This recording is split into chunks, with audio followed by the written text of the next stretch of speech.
On se retrouve quelques jours après le Classico et quelques jours avant le déplacement à Strasbourg.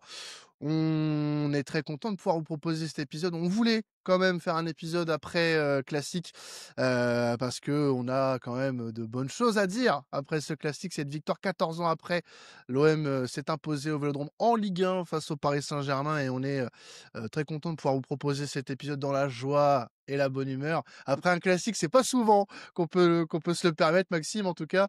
Voilà, les sourires sont de mise en ce Ah jour oui, d'enregistrement pour nous. oui, complètement, bah, salut à tous, salut Quentin.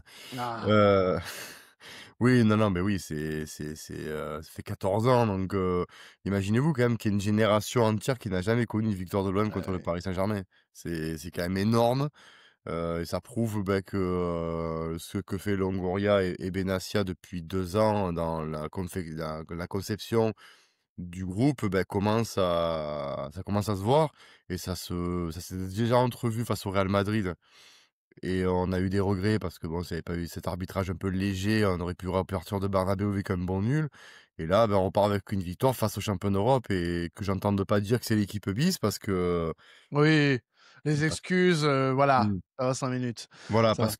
parce que bon, quand on voit le 11 de départ, alors oui, il manque Désiré Doué et le ballon d'or, Ousmane Dembélé. Il manquait Neves aussi, voilà, Ruben voilà, Joao Neves qui voilà, qui marche sur l'eau un peu depuis quelque temps, je suis d'accord, hein. Mais c'est vrai que le 11 de départ, parisien était, très, très solide, avec des quand même des Warren Zaïre-Emery, avec des Gonzalo Ramos, avec des Kvaratskhelia. Je des vais tuer ça va. Vitinha, on Vitinha, rappelle juste comme ça qu'il y avait 3 membres du top 15 du Ballon d'Or sur la pelouse. exactement, Hakimi avec sa 6e place, Vitinha 3e, oui, Kvaratskhelia 12e, Mendes qui est aussi, dans le top 10, hein, donc il y ouais, avait 4 membres du top 15, dans cette composition. Donc exactement, bah, exactement. qu'on vienne me dire qu'il y a que les Parisiens envoient une équipe bis à Marseille, Non, alors, non, mais ça après c'est surtout qu'en plus avec cette même équipe-là, ils ont, étrillé, l'Atalanta Bergame, oui, 4 buts à 1, 4 buts à 1, c'est exactement. ça? Oui, Ouais, 4-0, 4-0. 4-0, 4-0. Donc en plus, je veux dire, c'est une grosse équipe de Paris. C'est Mmh. comme je l'ai dit, chez nos collègues de BFM, c'est une équipe qui joue depuis 3 ans sous la même, 2 ans et demi, je veux dire, sur la même tactique où que Luis Enrique met en place et travaille pour. On sent que les remplaçants sont concernés, que toute l'équipe est concernée et franchement, quand on voit le niveau du Paris Saint-Germain, j'ai pas eu en face une équipe, bis ou C, tu vois? Donc Ouais, ouais. non, non, non, non, non, on peut clarifier là-dessus, déjà, non, non, on n'a pas eu une équipe bis. C'est le seum, parisien qui parle plus, je Voilà. pense, tu vois? On n'ira pas plus loin sur le Sun Non, parisien. On va se non. concentrer sur la performance de notre équipe, Max. Une prestation aboutie quand même, dans la globalité. On va revenir un petit peu sur certaines choses aussi qui Oui. auraient pu un petit peu, être améliorées sur ce match-là. On va être un peu tatillon, désolé, chers amis et supporters marseillais, Il mais il faut, faut il faut, c'est comme ça qu'on progresse, après bien tout. sûr. Mais, dans la globalité, on peut quand même parler d'une prestation hyper aboutie. Heu Dans la continuité de ce qui s'est passé au Bernabéu quelques jours Oui, avant, 6 jours avant, on a vu une équipe, qui a su, prendre sa chance au bon moment, qui a su, en fait bonifier quasiment tous les coups, dès le début du match avec ce but, marqué assez tôt dans la rencontre avec, l'aide de Marquinhos, hein, mais bon, c'est quand même une action marseillaise qui amène tout ça.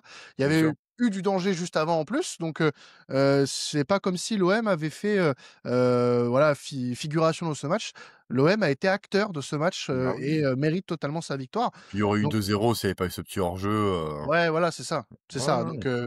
non, franchement, je m'attendais pas à un enfin, pour être honnête, comme chaque année, on n'a pas énormément d'attentes. Voilà, on se le dit sur un classique, on est une équipe qui, a pris beaucoup de retard sur le Paris Saint-Germain et voilà, c'est dû à de nombreuses erreurs stratégiques sur les dernières années. Mmh, Mais on peut se dire une chose, c'est que depuis 2 ans et tu l'as très bien dit, Max, ça travaille côté marseillais, ça travaille. Que ouais, le quoi qu'on puisse dire sur, tel ou tel homme, au niveau de la direction, et que ce soit supporter marseillais ou observateur du monde du football, c'est un club qui travaille aujourd'hui d'une manière très, très intelligente et ça se voit depuis, maintenant on va dire le début bah, du mois de déjà, septembre. sur ce mercato, on peut voir que oui, par rapport à l'équipe qu'on avait, déjà la défense, parce que c'est vrai qu'on avait une équipe quand même l'année dernière, offensivement et au niveau des milieux de terrain qui était, très intéressante pour une équipe non européenne et c'est vrai que Ouais. défensivement, c'était catastrophique dans tous les secteurs du jeu défensif, tous et je me dis, Mmh. c'est là où pour moi on voit que Roberto De Zerbi, est un vrai plus, au niveau de la gestion et de la tactique. C'est qu'avec quand même dans ce championnat de France qui est quand même de plus en plus, je trouve, relevé. Là et on a une Ligue 1 quand même, qui commence à gagner en qualité et tant mieux d'ailleurs. Mais parce que je vois des matchs de Ligue 1 qui sont de plus en plus plaisants à voir, plus comme pas comme avant. Mais je me dis dans une Ligue 1 comme ça, finir deuxième avec une défense, de niveau, national 3 et encore je pèse mes mots, je me dis voilà, c'est que tactiquement, De Zerbi fait le job et là, on voit déjà que, bah, défensivement, ça recrute très intelligent, de très bons coups. On voit Pavard, on voit Aguerd, Medina aussi, Mmh mh. même, Emerson Palmieri qui, Ah, sort pour moi, c'est mon coup de cœur, ben, Emerson. alors on nous l'a vendu, comme, on va dire une, latéral gauche, excusez-moi du terme, de merde, un peu low cost, un peu, on sait pas ce qu'il fout là. Mmh. Il faut dire que le gars, oui, ben, il a sorti déjà contre le tu veux dire le Real, bon, il a peut-être surperformé, oui, c'est le Real, c'est mais là, le Paris Saint-Germain, il a sorti une copie, totalement, beh, Très parfaite. propre, Après, très mention propre. spéciale aussi pour O'Reilly.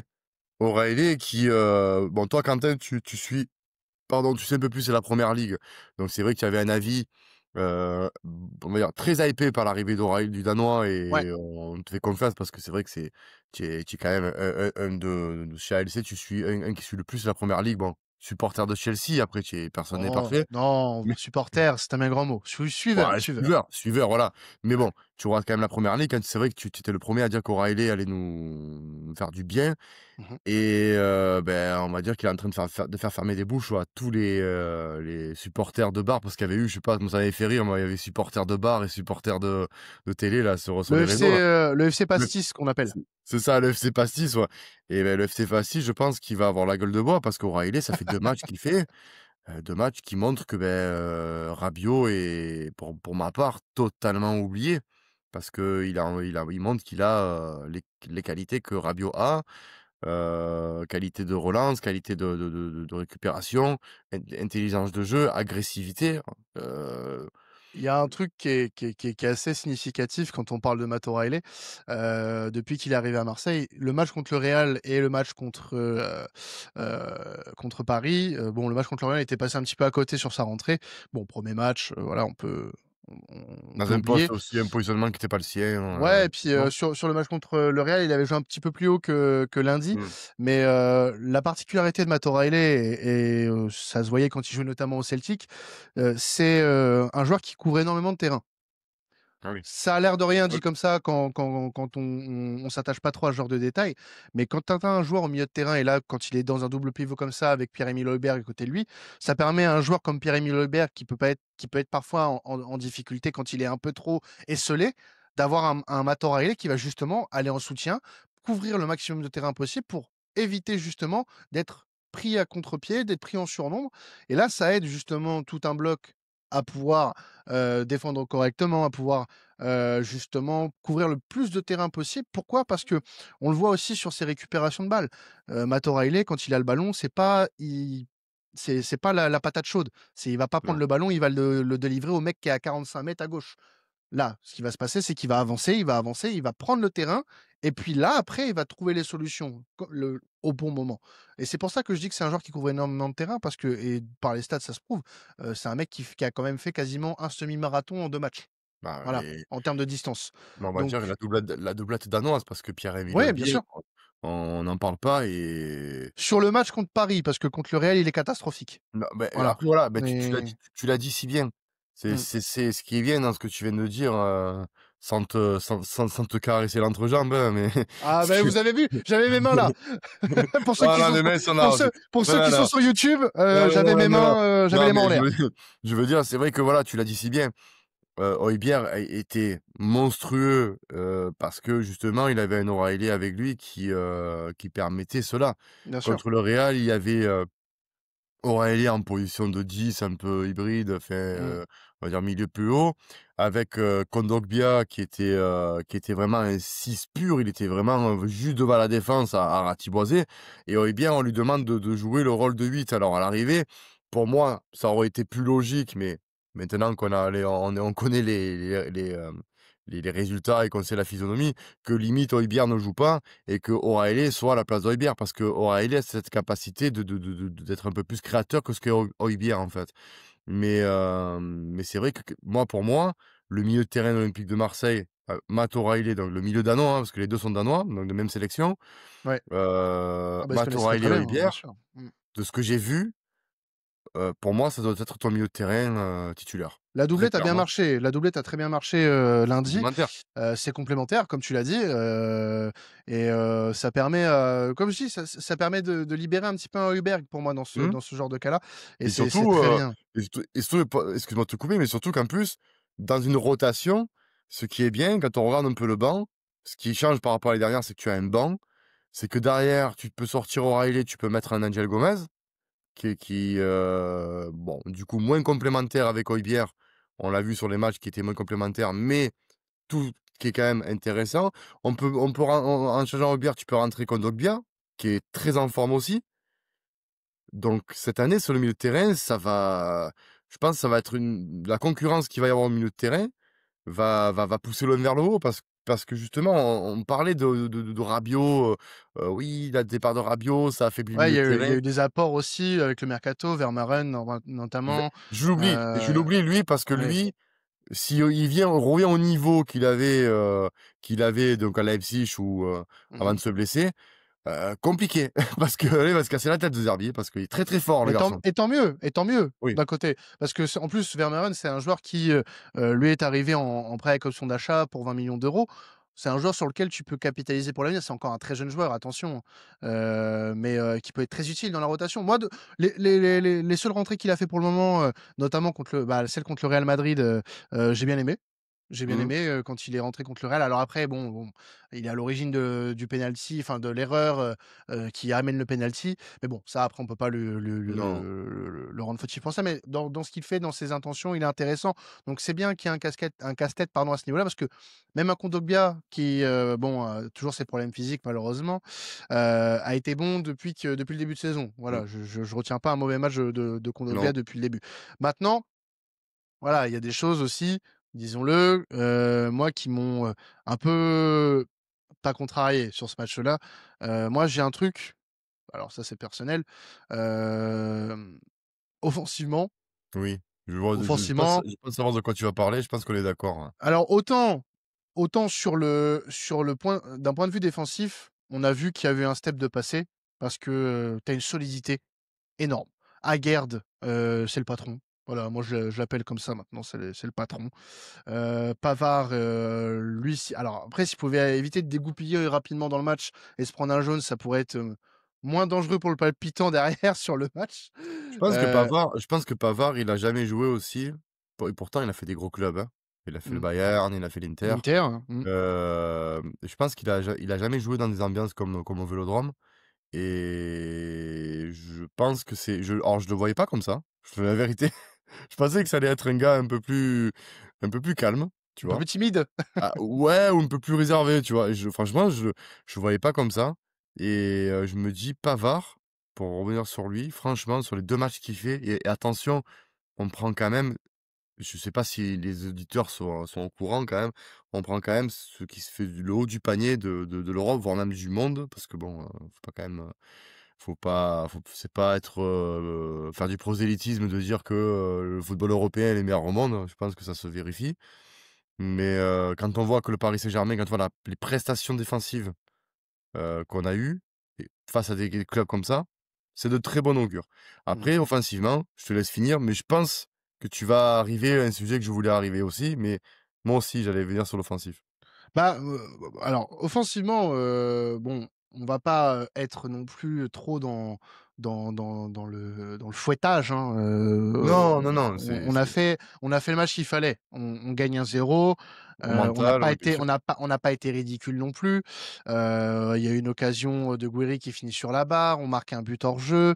En deuxième mi-temps, on a le face-à-face avec Aubameyang et une ou deux situations qui auraient peut-être pu mériter mieux. Mmh. Mais moi, il y a un truc qui commence à me déranger, enfin, qui me dérange. Oui, normal, enfin, forcément.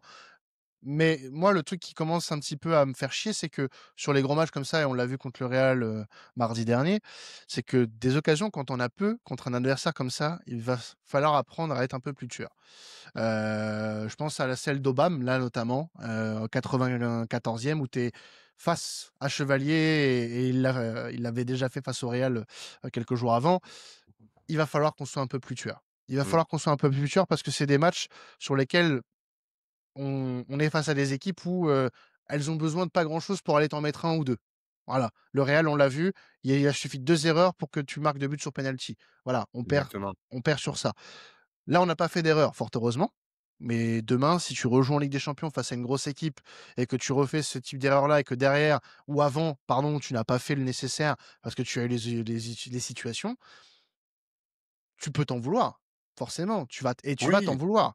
Donc c'est pour oui, ça que moi je mets un point d'honneur à ne pas prendre cette victoire et ce résultat pour acquis, parce qu'il y a des choses quand même, et notamment vendredi, parce que vendredi, on va affronter une belle équipe de Strasbourg, exactement. qui a fait un bon début de championnat, même si tout n'est pas parfait, du côté de nos amis strasbourgeois. Mais je pense que si on corrige ce petit truc qui est vraiment, je pense, peut nous faire passer, d'un cran, là-dessus, on peut être une équipe qui va vraiment être redoutée.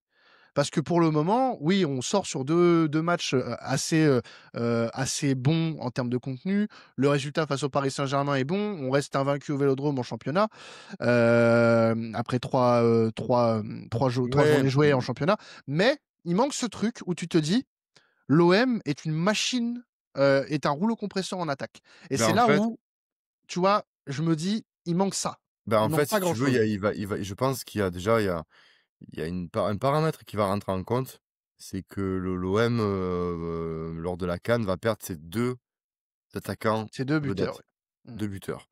Hem, on sait qu'Aubameyang, il va je pen je j'y crois, il va faire comme il y a 2 ans, c'est-à-dire, timide sur les 1ers matchs, et pour revenir, en forme, dans les échéances à venir. Seul souci, c'est que tu as, Neil Maupay qui a disparu, Ah bah, lui, donc il sera plus, oui, voilà. voilà. Et moi, là, si tu veux, autant je suis un peu, on va dire, je suis un peu frustré avec, Benassia Longoria. Attention avant de me tuer les gars, je vais m'expliquer. C'est que l'année dernière, on avait fait un gros mercato, mais je comprends pas pourquoi ils ont ghosté la défense. J'ai incompréhensible de se dire qu'on peut faire on peut faire un championnat avec aussi peu de talent défensivement. C'était quand même, frustrant. Là, je me dis, c'est l'inverse. On a pléthore de monde, de talent derrière. Ouais, On alors à moindre mesure, là, pour le coup. on a pléthore de monde, Mmh. de talent au milieu. Par contre, en attaque, c'est vrai qu'on a encore des interrogations sur Peshao qui reprend, qui reprend, qui Ouais, pardon. reprend. J'allais, ouais, voilà, j'allais apporter un peu Voilà, de nuance on sur Peshao. ne sait pas, voilà, on ne sait pas encore, et pour moi, il y a eu quelques actions intéressantes, notamment déjà on sent un peu que ce gars est un spontané là, sur la reprise qu'il met, qui est magnifique, contre le Paris Saint-Germain. On sent quand même Mmh. que techniquement, parce qu'une reprise comme ça, il faut quand même la tenter, il faut quand même, Ouais, réussir oui. le geste, et face au Paris Saint-Germain, donc ça prouve que le gars est en confiance, parce que sinon, c'est un gars Oui. pas en confiance, il aurait fait un mauvais contrôle, il aurait essayé un truc, bon. Non, non, là Oui, là, il a et puis c'est son premier match titulaire depuis qu'il est voilà, revu de non, non, non, c'est blessure, pour ça que je bon. dis Peshao pour l'instant. Mmh. Voilà, on sent que physiquement, c'est pas ça encore. Il Oui, il faut a qu'il besoin se d'enchaîner. Voilà, il a besoin d'enchaîner, c'est normal, il revient de blessure, il faut Parce arrêter de dire: «Oui, que mais là», voilà, je il faut arrêter de dire qu'il a fait je rappelle qu'on a critiqué Weah sur les premiers matchs à juste titre. Aujourd'hui, depuis le match contre le Real Madrid, ça fait 2 matchs où il sort une masterclass, en fait. ben oui, en plus de Voilà, ça, oui, donc ce qui est bien, c'est qu'il a sorti le masterclass contre Paris quand il joue à son poste aussi, donc ça, il a joué piston droit, il a fait un match exceptionnel. voilà, donc c'est Weah, son poste, de voilà. toute façon, c'est son poste, il est Mmh. piston droit. Donc maintenant, arrêtons de le faire jouer à gauche. Fais Roberto, s'il te plaît, maintenant, arrête de le faire jouer à gauche. Tu as Bah, Emerson Palmieri. apparemment, c'est toi Roberto De Zerbi, non? Sur BFM, ils l'ont dit. C'était marqué. Ah oui, oui, Tu c'est eu vrai. le Ouais, c'est vrai que je sais pas pourquoi, pourtant ils oh, avaient mon il y a eu nom, un hein, mais je bug, sais pas il y a eu pourquoi ils un ont bug, dit: «Ah lui il ressemble à Roberto, c'est ouais, peut-être lui», tu il doit être de la vois? famille, un cousin Ouais, germain, un truc ouais, comme ça. ouais, ouais, ouais, ouais, peut-être, écoute, je sais pas, bah, écoute, Roberto, mon cousin, si tu m'écoutes, C'était envoie-moi un Racine ça. abonnement. C'était Racine italienne ça. C'est ça, mais en plus, c'est ça. Bon, on n'est pas du même coin, mais Ouais, mais bon, mais je veux dire, ouais, mais mais c'est vrai que moi, là où je suis un peu, sceptique, ça va être, bah, voilà, sur la 2e partie de saison avec cette CAN qui vont même si c'est 2 matchs, ça va quand même tout dépendra les échéances, ça va nous faire chier. Donc j'espère que, le board a prévu, un attaquant européen, pour venir. Je ne sais pas. C'est vrai que l'avantage qu'on a, c'est que on est polyvalent devant parce que, Guiri peut descendre côté gauche, même Aubameyang. Mais le problème, c'est que ce que j'ai vu au Real et ce que j'ai vu pour Paris, c'est bordel devant, mais on se précipite trop. Il y a pas ouais. là au Paris, on a vu que Paris, tu vois que c'est une équipe rodée, huilée, c'est que dans les transitions, quand ils ont récupéré le ballon, ça tourne et tu sens qu'en attaque, ça prend son temps. Nous, il y a certaines 2-3 actions où tu te dis: «Mais putain, mais temporise ton truc, en fait. Temporise Après ton truc». on va apporter un peu de nuance à tout ça quand même. Moi, le fait qu'en effet, ce soit pas huilé et cetera, bon, on a vu, les limites pour le moment, mais je pense que c'est à relativiser dans le sens où, on le sait, c'est une équipe qui, a été renouvelée, hein, quand même, pour, relever certains défis qui sont, performer en Ligue des Champions et en Ligue 1, cette saison. Enfin, faire très bonne figure en Ligue des Champions et performer en Ligue 1. Je pense que ça va venir, ça Mmh, va venir. oui, Voilà. mais c'est l'expérience après, hein. Ça, c'est une Mmh, question d'expérience. C'est là où justement un Pierre-Emerick Aubameyang, est précieux parce qu'il connaît, ce genre d'événements et d'échéances, donc ouais, ouais, bien c'est sûr. là où ça peut être précieux. Après, on dit en attaque aussi, c'est vrai que Robinho Vaz, pourquoi pas aussi l'intégrer de plus en plus dans la rotation Ouais, il est en rentré en jeu là, oui, lundi, hein. bon Mmh. le pauvre, il s'est fait, il s'est fait soulever par Nuno Mendes, Ouais, ouais, ouais. on Bon sent qu'il y a une après, voilà, on sent qu'il y a un petit écart de physique entre, voilà. ça va venir ça aussi, C'est tu vois? oui, oui, bien sûr, Mais mais tu vois mais le ça m'a fait signal rire quand même envoyé, ça m'a mmh, fait rire quand même. Tu te dis, tu vois, on le sait de toute façon que on le sait que quand il y a un minot qui rentre, que ce soit côté Marseille, côté parisien ou même dans n'importe quelle équipe, les joueurs adverses aiment bien leur rentrer dedans pour leur souhaiter la bienvenue. Alors là, je ouais. pense que là, il a Et là, eu le une je trouve que le signal envoyé par De Zerbi, notamment, de faire rentrer un Vase oui. même s'il restait pas grand chose, c'est bien, tu vois? Mmh. Parce que là, bon, il lui donne 5 minutes, hein, Ah mais bon, c'est déjà ça, tu vois? bien sûr. Nadir qui prend 10 minutes aussi, Mmh. c'est signe aussi de confiance de la Bien part sûr. du coach. Alors après, les entrées ont pas été, significatives, hein, la seule qu'on a retenue, c'est Aubameyang, qui a eu une demi-heure de jeu et qui s'est distingué par un face-à-face raté. Mais sinon, les entrants ont pas fait grand-chose, parce qu'en deuxième mi-temps, on n'a pas, proposé énormément de Non. choses.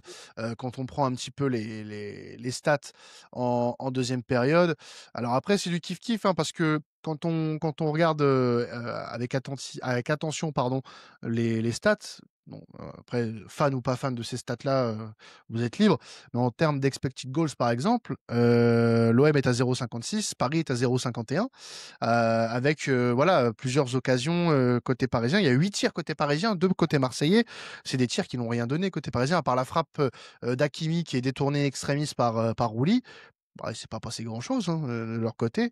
Donc, oui, il y a pas eu grand-chose côté marseillais. Il y a eu 2 tirs côté marseillais, pour être exact, mais il y en avait eu 7 la mi-temps d'avant, tu vois?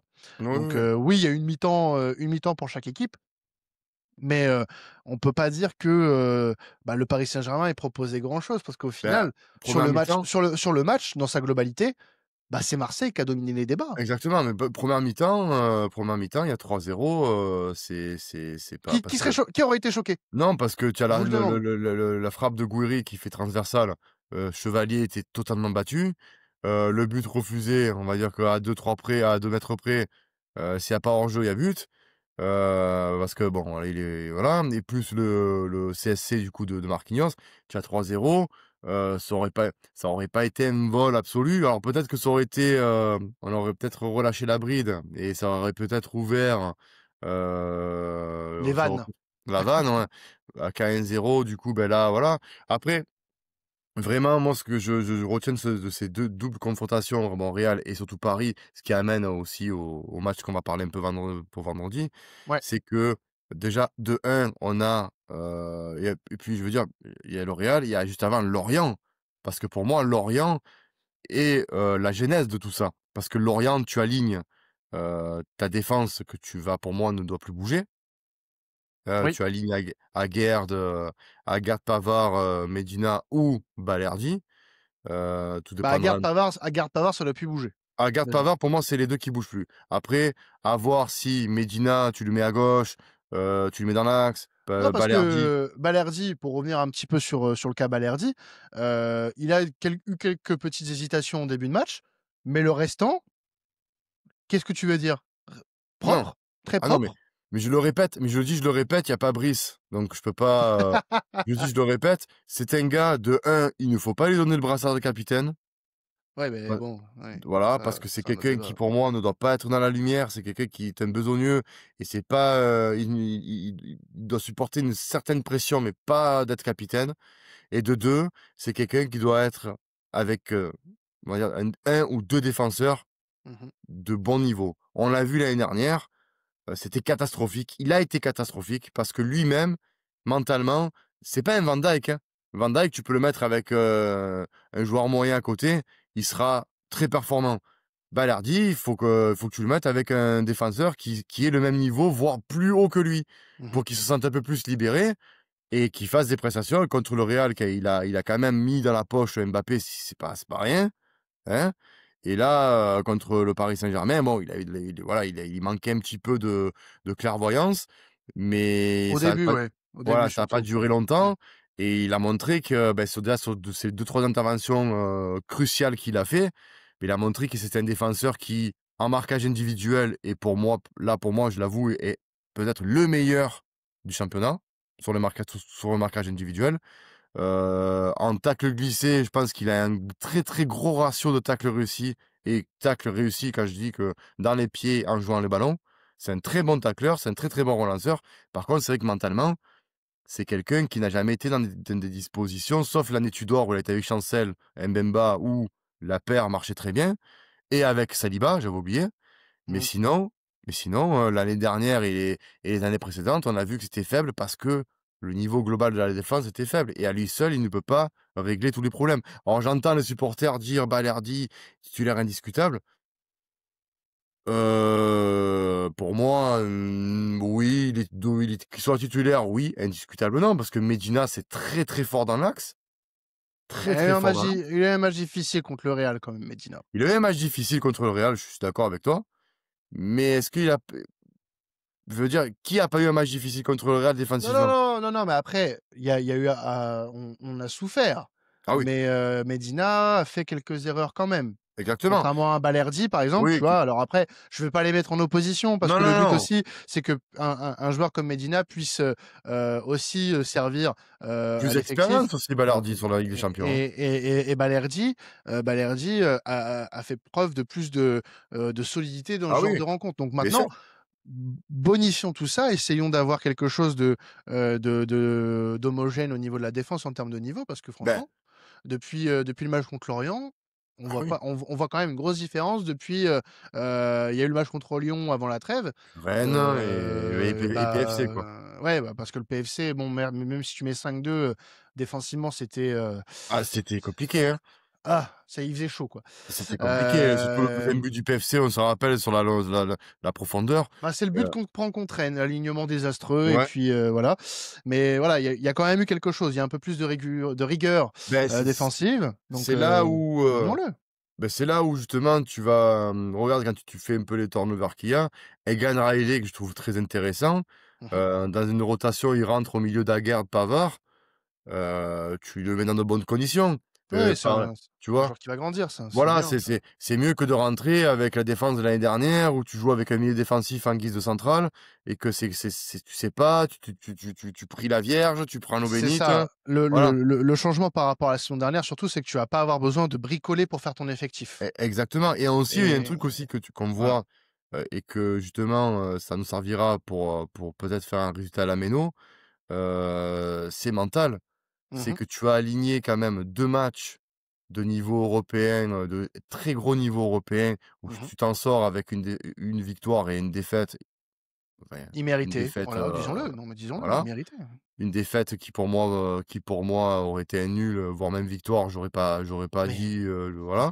beh, oui, voilà, c'est Tu te ça. déplaces quand même à la Méno, avec un effectif complet, avec, contre un club qui va vouloir te taper, parce Mmh. qu'il faut quand Ah même le bah, dire qu'ils il sont va ils vouloir vont y être aller, chauds. hein. Voilà, c'est toujours des gros matchs à la Méno et en plus ils sont en forme. On a Emmanuel Emega qui est en forme, ils ont fait un gros recrutement aussi Strasbourg, grâce à leur accord aussi, je crois que c'est avec City, c'est ça? Ils font partie Non, Chelsea, avec Chelsea, mais tu vois, qui voilà. font partie de Blueco, enfin, voilà, Voilà, qui est la donc maison mère. depuis on voit que depuis que, bah, ça profite au championnat français parce qu'on a des clubs comme Strasbourg qui sont là avec des bons recrutements. D'ailleurs, De Zerbi va avoir un ancien à lui là, le Valentin Barco, hein, le Oui, l'arrière gauche. ancien de Brighton, oui, tout à fait, Voilà, oui. c'est de Brighton qui pour tous les joueurs de Football Manager est noté, Ah, 5 étoiles. Valentin Barco, si C'est un monstre, vous l'avez jamais pris sur FM, je vous le conseille fortement. c'est un monstre, C'est de la même came que les Ouedraogo, Evan Ferguson, voilà, ah oui. vous pouvez y aller les yeux fermés. Ah oui, oui, oui, oui, oui, oui, complètement. Mais voilà, c'est pour un club français, pour un club comme Strasbourg, dépenser 80 millions d'euros pour un mercato, Ouais, alors après, voilà, bon, il y a les ambitions. L'entraîneur, de strasbourgeois, montre depuis l'année dernière qu'il a la volonté de faire du jeu et d'ailleurs, il nous a fait très mal l'année dernière, mmh. avec le 2-2 au Vélodrome là je crois qu'on perd là-bas, il me Ouais. semble, hein. Guillaume Rosenior, ouais, qui est un très bon coach, hein, qui est un Ah très oui, bon oui, coach, qui a des principes de jeu assez intéressants. bien sûr. Moi j'aime beaucoup ils ont un jeu de transition qui est assez impressionnant. On l'a vu depuis le début de saison. Moi, il y a un match qui m'avait assez marqué, c'était leur match retour de Conference League là contre Brøndby qui était assez fou en termes de jeu de transition, donc c'était pas mal du tout. Et alors après, un peu de nuance sur Strasbourg. Bon, parce que là, on va passer sur Strasbourg. Un peu de nuance sur les Strasbourgeois. Alors, il y a des résultats, hein, il y a pas de souci. Dans le jeu, c'est pas forcément le plus évident du monde, puisque ça gagne très justement contre le Paris FC. 3-2. Mmh. Contre le Havre la semaine d'avant, c'était pareil, c'était très juste. Il a fallu faire rentrer un Emega en fin de rencontre pour justement débloquer la situation.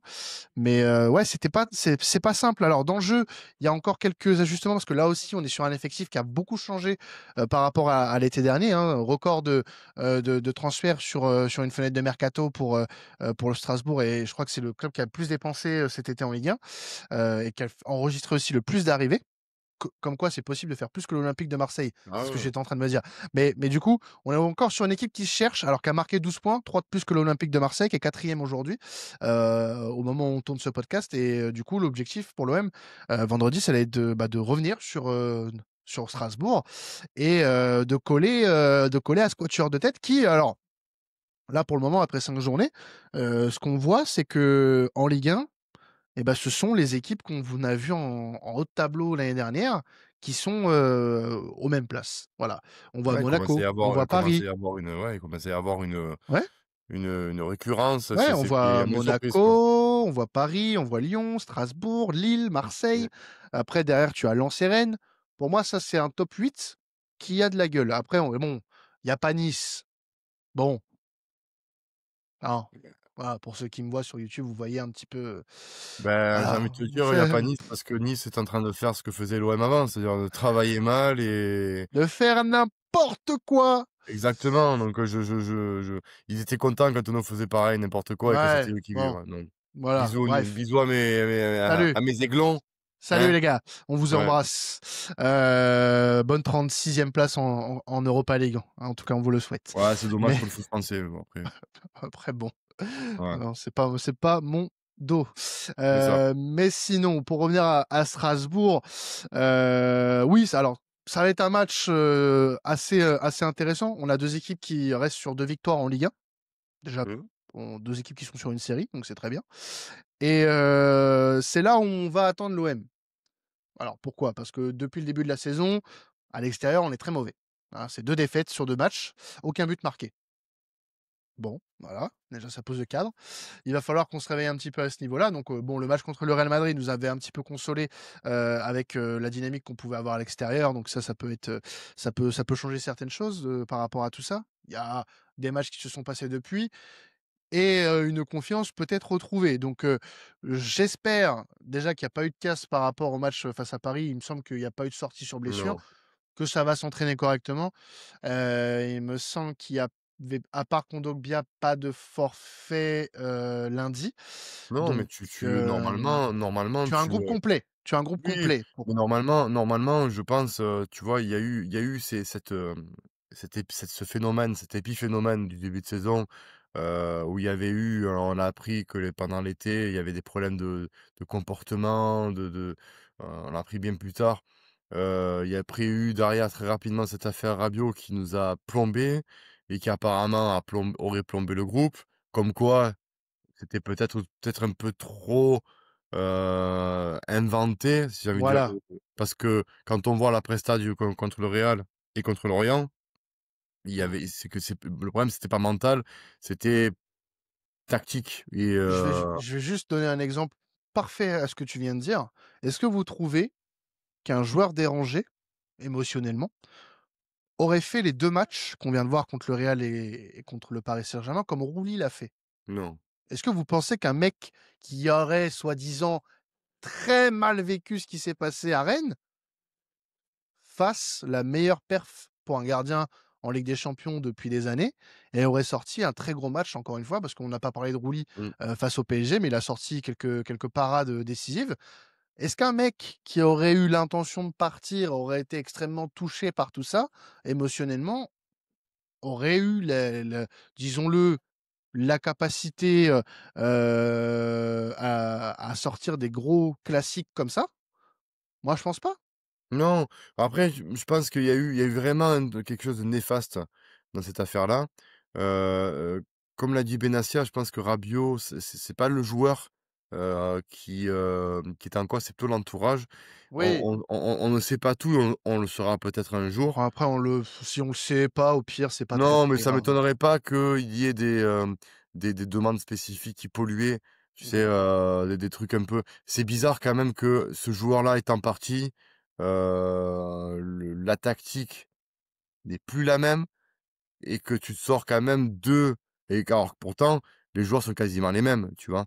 Et Mmh. tu sors pourtant alors je sais, j'ai une réponse déjà tactique comme je t'ai dit quand en défense tu prends des joueurs de qualité, ça libère tes milieux de terrain qui ne font pas le boulot défensif qu'ils ne devraient pas faire et inversement, on sait que tactiquement, pour ceux qui sont friands de tactique, on sait que tout est une question d'équilibre et qu'il suffit que, les joueurs, tu les mettes pas à leur place et qu'ils sont pas faits pour ça ou qu'ils manquent de polyvalence et même qu'ils manquent de qualité, ben Mmh. tu es obligé de compenser, par peut-être des courses en plus, des placements en plus. Donc c'est vrai que là, pour l'instant, avec la qualité que tu as derrière, avec les joueurs d'expérience que tu as, ça a libéré pas mal de monde. On peut se dire: «Est-ce qu'un Rabiot dans cet effectif-là aurait été une valeur ajoutée en plus ou pas?» On ne sait pas, on pourra jamais le savoir. Mais toujours est-il, comme tu le dis, si vraiment c'était un groupe malade, mentalement, On on aurait n'aurait chié pas plus que ça. on n'aurait pas alors, je pense que le déclic et ça on en parle avec, j'en parle avec des amis et des observateurs. Je pense qu'il y a eu un déclic qui s'est fait, c'est à Bernabéu, parce qu'on prend quand même 20 minutes où on se fait quand même bouffer Ah, on se fait chier dessus. et je pense vraiment que c'était vraiment l'entrée en matière en Ligue des Champions. Mmh. Je pense qu'il y a eu quand même ce déclic de fait de dire: «Oh les gars, on est en on est en Ligue des Champions, qu'est-ce qui se passe, quoi?» Tu vois? Il faut se bouger, il faut se bouger, il faut y aller, et donc ça a permis de faire des prestats comme ça et ça a permis aussi, je pense, de faire des prestats contre le Paris Saint-Germain, ça a permis de voilà, de rentrer directement dans le match et de pas être justement, complexé. Une chose que peut-être on était peut-être, je pense, à mon sens, trop complexé, lors des derniers matchs, Mmh. sauf peut-être à l'époque Tudor, mais je pense qu'on était trop complexé. Alors vous m'excuserez pour YouTube, hein, je le dis comme ça. problème technique avec ma caméra, je ne peux malheureusement pas, faire autrement. Voilà, bon, c'est les aléas du recording. Mais bon, de toute façon, on avait presque terminé. Qu'est-ce qu'on espère, Maxime, pour ce match face à Strasbourg, pour terminer? La continuité, la victoire, tout simplement Mmh. la victoire. Moi, si j'ai un pronostic, je dirais, il va y avoir des buts partout parce que contre Strasbourg, Ouais, moi aussi, je vois un match engagé. ouais, il y a toujours des buts. Donc je dirais, ouais, je dirais 2-1 pour l'OM parce que je me dis si l'OM joue comme il joue depuis 2 matchs, Ouais. je ne vois pas, perdre à moins qu'on s'écroule totalement contre Strasbourg. Mais bon, je ne vois pas. Et ben moi, je mise sur un 2-0 Marseille. Ah, Ouais, d'accord. Strasbourg, depuis le début de saison à domicile, c'est un peu limite. Juste, 2 victoires, hein, sur 2 matchs, mais 1-0 à chaque fois contre Nantes et contre Le Havre. Mmh. Donc, après des équipes qui ferment beaucoup le jeu, hein, donc Ouais, mais attention. après Voilà. c'est l'OM, ils vont jouer l'OM, ils vont devoir se surpasser. Ils sont Mmh. en quête de match de référence. Moi, je il y a des certitudes, tu as raison, hein, sur les certains clubs, sur la faiblesse de certains clubs, mais là, Strasbourg, c'est un peu, pas l'épouvantail, tu vois? Mais on sait pas trop, ils ont du potentiel, ils vont vouloir nous taper, donc Non, moi, je j'ai envie d'enchaîner un troisième clean ah sheet oui, d'affilée en Ligue 1. ben oui, Voilà, complètement, mais hein, moi, d'ailleurs, il faut qu'on gagne parce que ça nous replacerait encore mieux bien sûr. dans le classement et ça nous prép et quoi de mieux qu'une victoire? On l'a vu avec Lorient pour préparer l'Ajax donc et peut-être pourquoi pas une 1re victoire en Champions League, sur la nouvelle formule à domicile donc En non, non, plus, je voilà, vois il une y a victoire. c'est un bon moment pour prendre des points puisqu'on joue Strasbourg qui est 4e Mmh, et dans le même temps, cette semaine, il y aura un Lille-Lyon. Donc exactement. c'est aussi là le moment où il faut prendre des points, c'est quand, il y a des matchs comme ça. Et puis il y a un Rennes-Lens aussi, histoire de mettre un petit peu de distance sur ceux qui sont juste derrière. Bah, écoutez, merci à vous de nous avoir suivis. Alors pour ceux qui sont sur YouTube, désolé, hein, la fin de l'émission se fera sans mon image, mais vous avez eu quand même, presque 40 minutes de moi et Maxime en images, donc c'est plutôt pas mal, hein, quand même. On a eu un petit problème Ouais, technique. ouais. Bon, j'ai eu l'erreur, désolé, de ne pas charger mon téléphone pour la vidéo, parce que j'utilise mon téléphone pour la vidéo et j'ai plus de batterie, donc c'était le signe de la fin, voilà. Oui, c'est ça. Mais merci à vous de Bon nous après avoir tu peux suivis. merci Quentin, merci de ton téléphone, de nous avoir préservé de ton image pendant un peu quand même. Salopard. Merci à vous de nous avoir suivis. Comme vous le savez, vous pouvez suivre nos podcasts, hein, sur les différentes plateformes, YouTube maintenant, sur les plateformes de streaming audio, hein, comme vous connaissez, Spotify, Deezer, Apple Podcasts notamment. Voilà, n'hésitez pas à nous suivre sur les réseaux sociaux, Facebook, Twitter, Instagram, TikTok. On va essayer de ressortir un peu plus de contenu sur TikTok. On a un petit peu lâché, hein, mais on va revenir. Vous inquiétez pas, avec plein de choses qui sont en stock. Et puis, on se revoit très certainement d'ici ce week-end pour parler, du match face à Strasbourg, faire un petit Oui. débrief, hein, Maxime. Mmh Et mh. puis, bah, on souhaite que l'Olympique de Marseille fasse la passe de trop en championnat. Voilà. Exactement. Allez, on se dit, à dans quelques jours pour le débrief de Strasbourg-Marseille. Ciao tout le monde, LLOM. Ciao l'équipe, à l'OM.